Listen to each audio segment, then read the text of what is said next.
In this video, I'm going to teach you how to bulk edit products in Google Merchant Center. So in order to do that, what we can do is we can head over right here into our products under the Your Business option.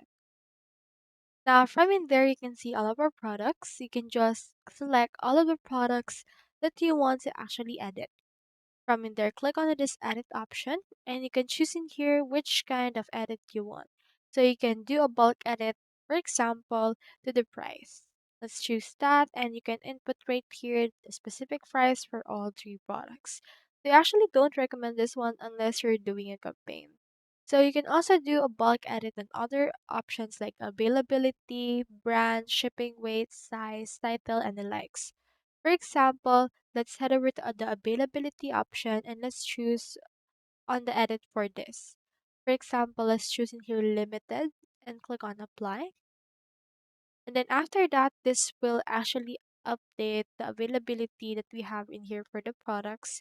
You just need to wait for this to be updated all throughout. So that's how you actually bulk edit products in Google Merchant Center. Hope we helped.